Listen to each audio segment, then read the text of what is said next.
오늘 말씀을 보면 헤로드 왕이 유대인들의 환심을 사고자 기독교인들을 핍박하고 죽였습니다. 왜냐하면 유대인들이 기독교인을 미워했거든요. 그 죽인 사람 중에서 대표적인 사람이 바로 야고보 사도입니다. 유대인의 기독교인을 죽여가지고 이렇게 유대인의 환심을 살려고 했던 헤롯의 정책에 성공을 했습니다.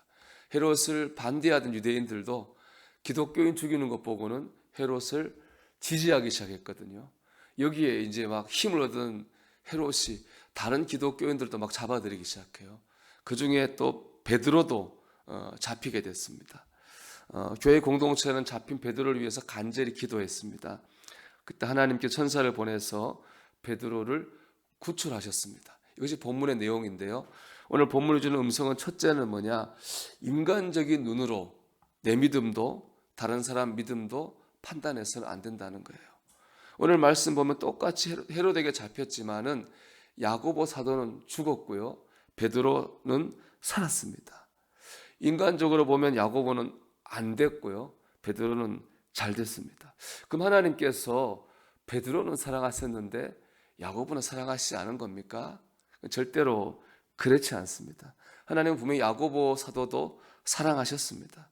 그리고 야고보 사도에게도 베드로처럼 구원의 천사를 보내실 수 있었습니다. 그러나 하나님께서는 야고보는 순교하게 하셨고 베드로는 살게 하셨습니다. 하나님 뜻이 뭔지 우리는 정확히 알 수는 없습니다. 분명한 건 이 모든 일에 다 하나님의 뜻이 있다는 거예요. 야고보가 순교한 것도 하나님의 뜻이고 베드로가 살게 된 것도 하나님의 뜻입니다. 하나님 모든 일들을 통해서 하나님의 영광을 드러내셨습니다.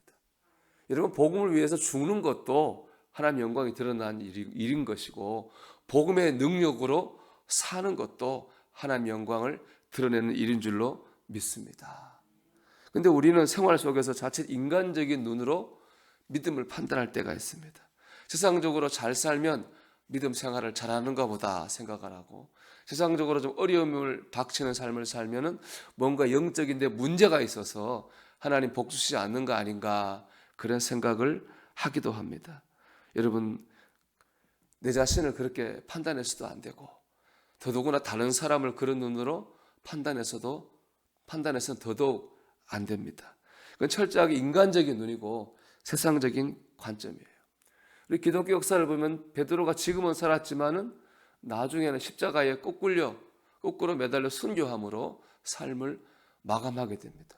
만약 그런 인간적인 눈으로 본다면 여기서 베드로는 뭘 잘해서 하나님 구원하셨고 그때 베드로는 뭘 잘못해서 십자가에 거꾸로 매달려 죽은 게 되잖아요. 하나님 뜻은 절대로 그렇지 않은 것이죠. 굳이 봐야 된다면은 결과가 아니라 이런 과정을 봐야 됩니다. 살아가는 모습을 봐야 됩니다. 어려움 가운데 있으면서도 믿음으로 열심히 사는 사람은 정말로 존경을 받아야 됩니다. 반대로 일은 좀 잘 되는 것 같아도 그 사는 모습이 온전한 믿음의 모습이 아니라면은 그 사람은 회개해야 되는 거죠.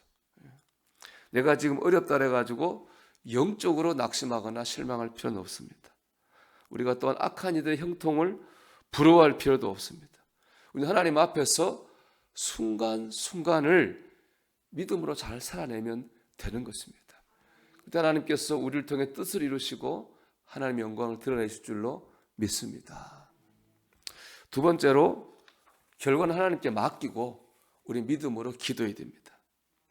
베드로가 잡혔을 때 성도들이 간절히 기도했어요. 그럼 그들이 과연 야고보가 잡혔을 때는 기도하지 않았을까요?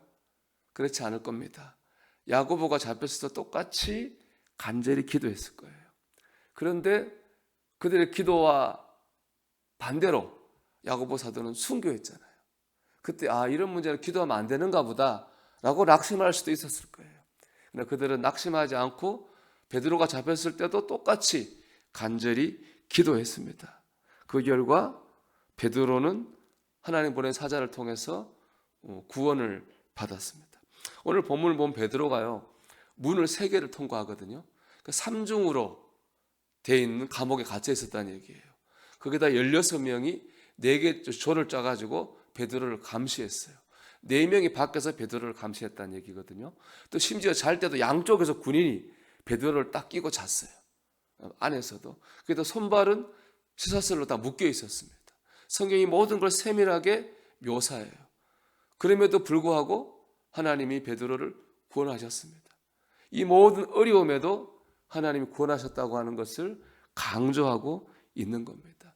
이것처럼 도저히 구원받을 상황이 안 된다고 하는 것을 성도들도 알았지만 그들은 모든 하나님께 맡기고 기도했습니다.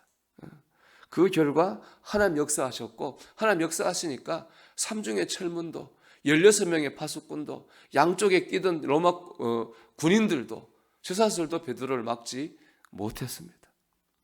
여러분, 이루어질 것 같으면 기도하고 이루어지지 않을 것 같으면 기도 안 하고, 그건 기도가 아닙니다.